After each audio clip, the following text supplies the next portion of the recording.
Bien, como lo anunciamos, ya está con nosotros nuestro compañero y amigo, colaborador de Ecuador en Directo, de uno de los espacios de investigación que sale todos los días a las 18 horas.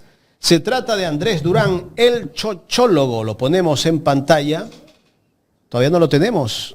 Bueno, están cuadrando ahí, haciendo las cajas necesarias para que aparezca Andrés Durán. Andrés, ¿cómo te va? Buenos días, bienvenido. Andresito, buenos días, ¿cómo estás?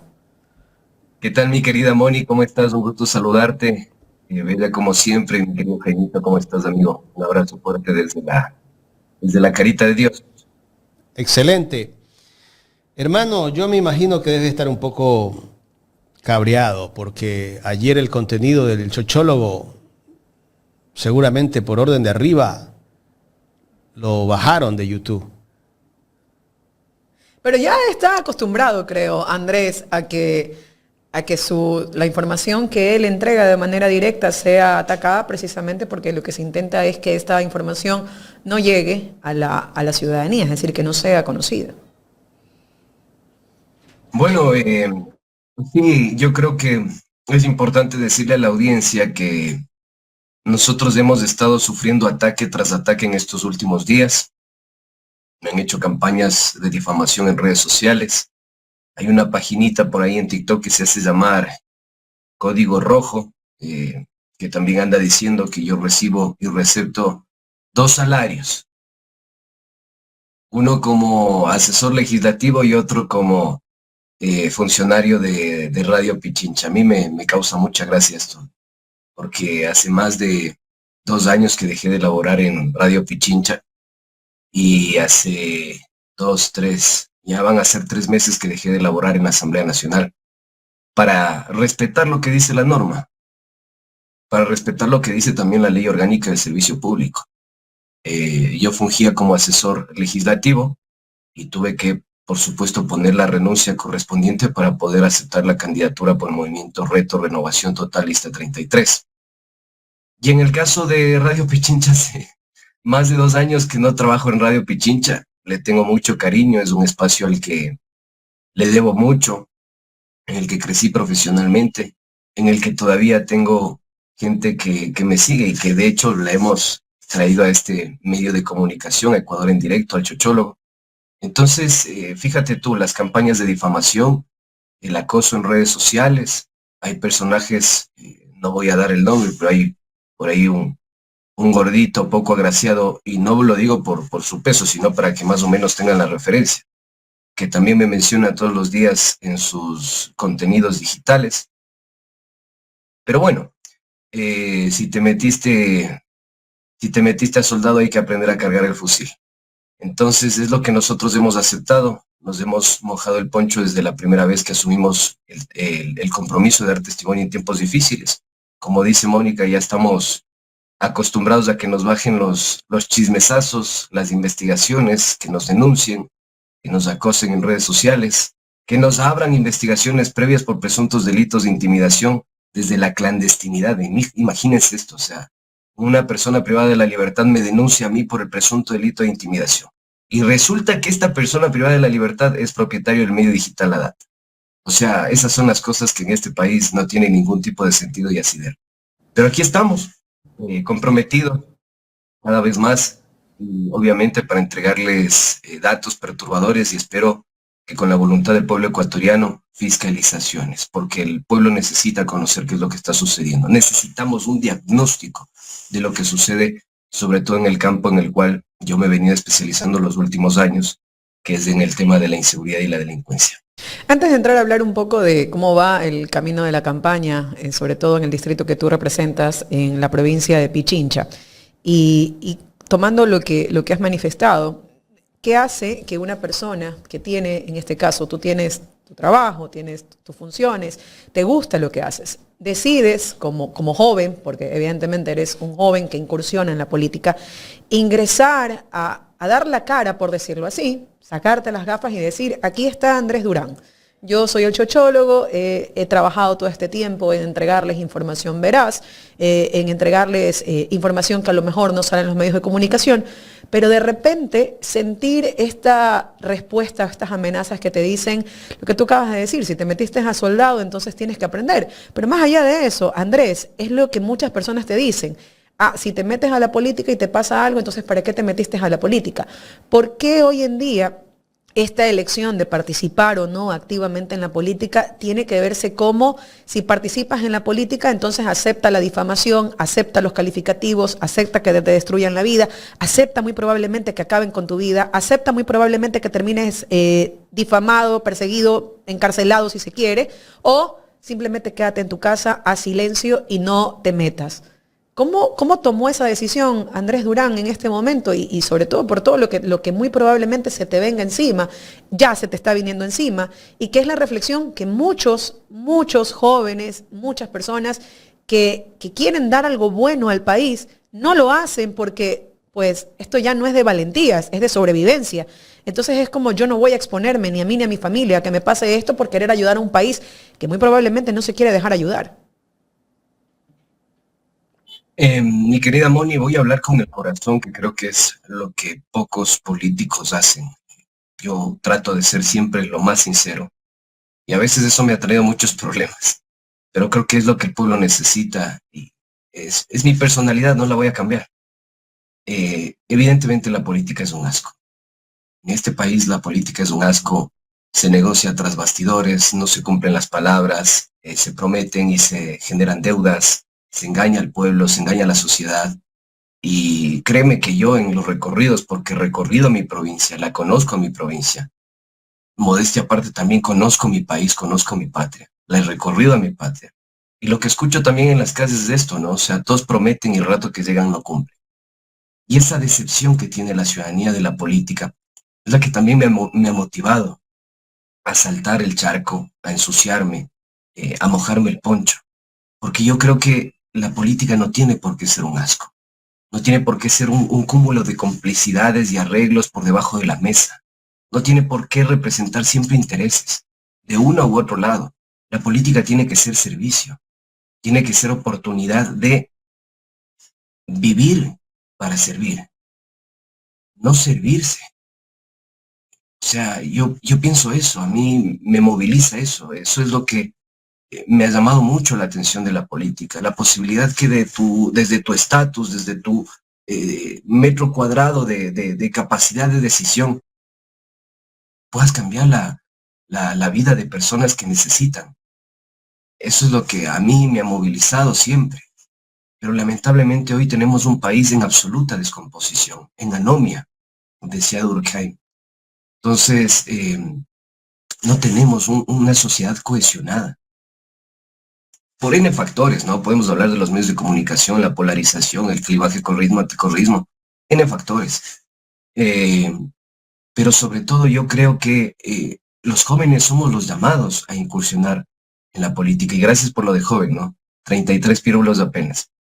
Y somos los llamados a incursionar en la política. O sea, creo que tenemos que saltar y dejar de ver los toros desde lejos y seguir cuestionando.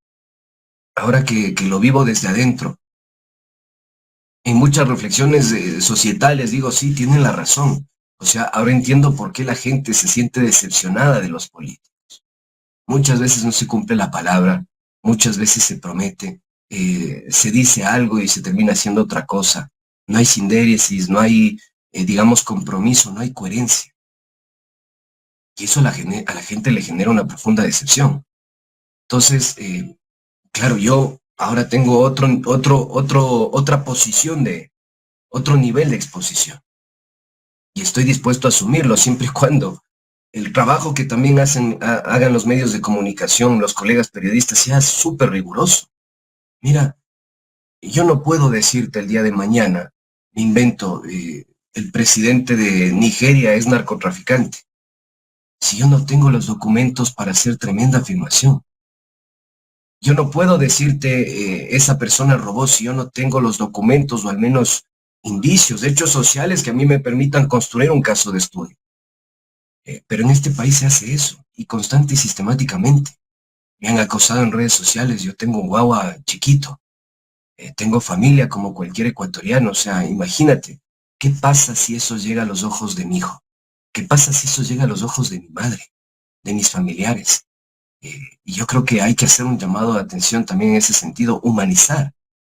Si no hay elementos de convicción, si no hay cosas, cuestiones, un corpus, algo que te permita construir, digamos, un caso de estudio para asegurar que Pepito de los Palotes robó y se llevó la plata, para asegurar que los contratos emergentes en el sector eléctrico facilitaron un saqueo desastroso, azaroso, contra el erario público, no lo podemos hacer. Pero yo creo que en mi caso puntual he tratado de llevar mi trabajo periodístico con absoluto rigor, porque sé que detrás de cada ciudadano, de cada persona, independientemente de la postura e ideología, hay una familia, hay un nombre, hay una honra, una reputación. Y yo creo que eso se tiene que considerar. O sea, los políticos son seres humanos al final del día, con sus intereses, sus bagajes, sus ideas y todo lo que quieras, sus errores y demás, pero son seres humanos. Y bajo ninguna circunstancia considero que hay que deshumanizarlos. Si no tenemos elementos para hacer un cuestionamiento, una acusación, ¿sí? Pues no se puede hacer. Y en este caso hacer un llamado también a los jóvenes. Los jóvenes tenemos que involucrarnos en la política. No podemos seguir viendo los toros desde lejos. Hoy el país necesita de los mejores ciudadanos para cambiar la situación que estamos viviendo de violencia. El mes de enero, el mes más violento que ha tenido la patria en su historia. Y nos hablan de un plan Fénix, nos hablan de un combate a la inseguridad, nos hablan de un combate al crimen organizado. Nos dicen que han sido premiados por los Estados Unidos y Europa, mintiendo sistemáticamente. Y eso no podemos permitirlo. Y que no arriesguemos lo ganado, ¿no? Justo eso hemos ganado en enero, ¿no? Creo que vamos a llegar a 700 muertes violentas en enero casi. Así como va. Mira, es el mes más violento. Es el mes donde, digamos, se ha expresado en la historia del país. En la historia del país. Es donde el momento en el que se ha expresado con mayor claridad, ¿sí? La violencia que está viviendo, la violencia estructural que está viviendo el Ecuador. Y perdónenme, con el debido respeto a los compañeros, a los colegas, a las personas que forman parte de la alianza, hay poquísimas personas que dominan estos temas y que discuten estos temas, que propician el debate de estos temas en el seno de la sociedad y con conocimiento de causa. A mí eso, sí hago un llamado de atención también en ese sentido, porque todos hablan de tecnología, todos hablan de lo que está pasando en el país, pero el diagnóstico todavía creo que no es absolutamente claro. Andrés, ayer me decía el doctor Ernesto Pazmiño, que fue defensor público y también fue ministro de Justicia. Él decía, el ataque que tiene el Consejo de Participación Ciudadana, lo de la semana pasada, el viernes anterior, que es producto del nombramiento del superintendente de bancos, que la misma Corte dejó eso como que en el limbo, como para que se interprete de distintas maneras, ¿no? Y nombraron nuevamente al señor González. No nuevamente, lo que hicieron fue ratificarlo. Pero dice, ¿por qué tienen miedo? ¿Por qué tienen miedo en este momento el cambiar al superintendente con otro que no esté de acuerdo a los intereses de quienes nos gobiernan? Porque dentro de la banca se lavan 3.500 millones de dólares cada año.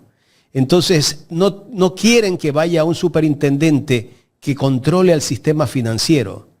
Y por allí viene toda la violencia que vive este país. Totalmente. Y esas son las discusiones de fondo y estructurales que tenemos que dar en el Ecuador, mi querido Jaime. Moni. Por una simple razón. Ayer me hacían una pregunta en Radio Católica Nacional y me decían, bueno, pero porque la propuesta de Andrés Durán el Chochólogo es justamente reformar la ley para prevenir, erradicar el lavado de activos en el Ecuador. Y es algo en lo que yo me he concentrado mucho tiempo para analizar, entender, comprender y ver dónde podemos hacer unos ajustes de tuerca. Dentro del sistema de lavado de activos hay algo que se llama SysLab, que es una plataforma digitalizada donde se sube los reportes de personas que tienen que cumplir. Son, digamos, ciudadanos de cumplimiento, son agentes de cumplimiento. Estas personas que tienen que cumplir y reportar a la unidad de análisis financiero lo hacen en una plataforma que ha colapsado. Y fuentes de la propia unidad de análisis financiero han confirmado a este servidor que la plataforma no sirve. Entonces, si no sirve un sistema informático, ¿cómo podemos ejecutar trazabilidad? Para que exista un informe económico, un reporte económico de operaciones inusuales, los famosos ROIs, tiene que existir, previo a eso, un informe económico. Este informe económico da un balance general en función de los datos del Servicio de Rentas Internas, de la Superintendencia de Bancos, Superintendencia de Compañías, las cuentas bancarias que tiene la persona que está siendo investigada, etcétera, etcétera, para ver si la Fiscalía General del Estado tiene un caso y puede sostener un caso para demostrar si existe alguna actividad, digamos, irregular, algún patrimonio irregular, algún enriquecimiento injustificado. De hecho, hace poco logré dar como un informe para conocer, comprender cuál es la forma en la que procesa esta información la UAFE. Posteriormente a eso, se hace un ROIS, que es a profundidad. Pero los ROIS están demorando entre 3 y 4 meses, porque el sistema no funciona. Y los técnicos que están operando y procesando esta información apenas son 120 en toda la unidad de análisis financiera. Entonces, con esa poca capacidad técnica, nosotros tenemos los resultados que han sido presentados por la propia Fiscalía General del Estado. De 138 casos de lavado de activos a nivel nacional, apenas 9 han tenido sentencia ejecutoriada. El resto, chao Lola. Entonces, esas son las cosas de fondo que tenemos que discutir. Tú planteabas, mi querido Jaime, lo que está sucediendo en la Superintendencia de Bancos.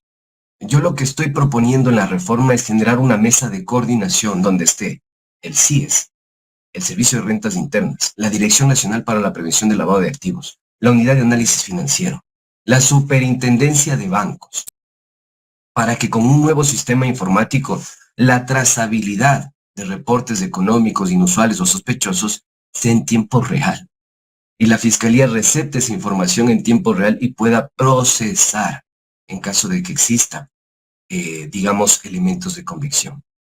Lo que está sucediendo actualmente, y ahí voy a la pregunta que me hacían ayer en Radio Católica Nacional. Me decían, pero si nosotros sacamos de ese circulante, algunos dicen el 3% del PIB, otros dicen el 5%, otros cálculos dicen que el 7% del PIB. Bueno, digamos que no tenemos cálculos reales que podríamos oscilar entre el 3 y el 7% del PIB. Me decía, pero ¿qué pasa si sacamos nosotros ese dinero de la economía nacional? O sea, la economía colapsa. Se pierde la economía del país. Hay que tener cuidado con esas aseveraciones y afirmaciones. Ese circulante, digamos que son 5.000 o 3.000 millones de dólares anuales que se lavan en el país, no es que forman parte del aparato productivo del Ecuador, pues. Se concentra en zonas específicas, y voy a dar los nombres: sector financiero, sector inmobiliario y sector cooperativo. Ya. La mafia albanesa lavó cerca de 4 millones de dólares en una cooperativa de ahorro y crédito. Entonces no es un dinero que está circulando pues en el aparato productivo, no es un dinero productivo que genera empleo, rentabilidad, genera contratación. Podrá generar cierta contratación para los agentes inmobiliarios que construyen edificios que quedan absolutamente botados y que pueden darse una vueltita por la Carolina en la ciudad de Quito y en algunos lugares, me imagino yo también de Guayaquil, donde hay edificios enteros absolutamente botados desde hace 2 y 3 años atrás. Entonces, esos no son capitales productivos, simplemente son capitales que circulan en giros de negocio específicos. ¿Ya? No es un dinero ilícito que permite mover la economía en su conjunto, sino que permite una rentabilidad, una utilidad, por ejemplo, en el sector financiero y en el sector inmobiliario, que tiene una conexión directa con el sector financiero, por Dios. Y lo que presentamos el día de ayer, por eso es escandaloso, Por eso el presidente Daniel Novita, cuando propone su ley antipisos, hecha por pillos, no dice, oigan, controlemos al sector inmobiliario, hagamos un certificado único de cumplimiento para que en la Superintendencia de Compañías, Valores y Seguros tengan por obligación que reportar informe financiero, notas de estados financieros, informe de gerencia. ¿Sí? Y todos los balances financieros, por obligación, y que tengan que cumplirlo periódica o trimestralmente. Porque con eso se puede hacer una simple trazabilidad y ver si están lavando plata o no están lavando plata. Entonces, no mete eso, pero sí te mete lo de los autitos y te pone un impuesto para raspar el cocolón que genera el lavado de activos. Entonces, nos ven la cara de estúpidos. Andrés, ya en la recta final de este diálogo, yo no entiendo cómo es que la economía del país decrece, pero sin embargo el sistema financiero, la banca, cada año sigue ganando más utilidades. El año 2023 me parece que ganaron $1.000 millones el sistema financiero bancario, pero la economía anda por la pata de los caballos. Eso no lo entiendo yo, ¿no? Y las autoridades, la superintendencia de bancos, el SRI, no investiga todo esto. Eso es lo que nosotros queremos hacer, una reforma que le devuelva la capacidad técnica al Estado ecuatoriano. Mi banco, en una pregunta que me decía, pero oye, ¿le vas a dar más piponazgo al Estado? No es piponazgo, entendamos que en países como los nuestros, subdesarrollados, con una cultura mediocre hasta cierto punto, con burócratas que no tienen capacidades técnicas, lo que tenemos que hacer es fortalecer la capacidad del Estado para que pueda combatir al crimen organizado. ¿Cuál es el corazón del crimen organizado? Y nadie discute esto. El sector financiero, el Kushki, la Muyapa, ¿dónde está el money? ¿Y dónde está el money? En el sector financiero, pues, en el sector bancario. O sea, si por ejemplo... Inmobiliario también, ¿no? ¿Perdón? Inmobiliario. Por supuesto. Si nosotros revisamos, por ejemplo, el caso León de Troya, e identificamos a todas las personas que están involucradas con la mafia albanesa, encabezadas por Dritan Jica, Resgepi, etcétera, etcétera. Vamos a encontrar algo que es muy interesante. Y quédense con esta palabrita: los certificados de integración de capital. ¿Qué son estos certificados de integración de capital? Quieren decir que esos albaneses que están asociados a la mafia albanesa, que han sido investigados por la Policía Nacional, que incluso algunos han sido procesados por el delito de lavado de activos, tienen sus dineros en el Banco de Guayaquil. Tienen sus dineros en el Banco Bolivariano. Esos dineros nosotros podemos sospechar que son ilícitos. Pero por supuesto, a ver, si tenemos estructuras societarias que están lavando activos en el Ecuador, Agricontrade, Canmaná, ¿sí? Las estructuras de Rubén Cherres, o sea, ese era el objetivo de Rubén Cherres, ese era el objetivo de la mafia albanesa. Lavar plata, como ya no alcanzan a través del sector financiero, lavar plata a través de los contratos públicos con las empresas estratégicas del Ejecutivo. De hecho, se está lavando tanto dinero en este país que ya no se dan abasto y lo están haciendo a través del sistema de compras públicas. Por eso la violencia en Durán, por eso la violencia en Machala, por eso la violencia en la provincia de Los Ríos, por eso la violencia en Manta y en la provincia de Manabí. O sea, esas son las cosas que tenemos que decirle al pueblo ecuatoriano para comprender lo que está sucediendo y, por supuesto, dar propuestas al menos, alternativas para golpear en lo inmediato en el corazón financiero de las mafias, porque si no cambiamos esta situación, el país ingresará en una espiral de violencia, disputándose los espacios para facilitar los business, ¿sí?, del crimen organizado. Andrés, finalmente, ¿tú eres candidato por qué distrito en Pichincha? Bueno, este Longo Cualquiera es candidato por el resto de Pichincha, la circunscripción 4, lista 33, reto renovación total. Estamos en Rumiñahui, Cayambe, Mejía, Pedro Vicente Maldonado, San Miguel de los Bancos, Pedro Moncayo y Puerto Quito. En esos 7 cantones lo verán Andrés Durán en la papeleta. Tienen que ir al fondo a la derecha, le dan la rayita. ¿Cómo te recibe la gente cuando vas a los recorridos como el Chochólogo, como Andrés Durán, como el Churris? ¿Cómo te reciben? Bueno, creo que gracias a Dios la gente ha identificado y valora también el trabajo que uno ha realizado desde la trinchera periodística. Y mucha gente me ubica como el chochólogo porque también ando con el sombrerito a veces, las gafas. Y es muy lindo, es muy lindo. Siempre nos mandan saludos. Mira, yo en esta campaña, querido Jaime, querida Moni, he contado con tanta bendición. O sea, me he topado en el camino con tantas personas nobles que han empujado esta campaña, porque es una campaña de chiros para chiros y con chiros. Entonces se han sumado, han aportado, se han organizado, han armado brigadas médicas, perifoneos, recorridos puerta a puerta. O sea, realmente puedo decir que gracias a Dios y al pueblo ecuatoriano, exacto, hemos hecho la vaca, la conecta para poder sacar adelante la campaña. Apórtele, apóyele, colabórele. Andrés, muchísimas gracias por tu tiempo para conversar con nosotros. Un excelente día, Andrés Durán. Gracias, mi querida Moni, te mando un abrazote. Siempre sigo los comentarios tan sesudos de Moni en el campo jurídico, político.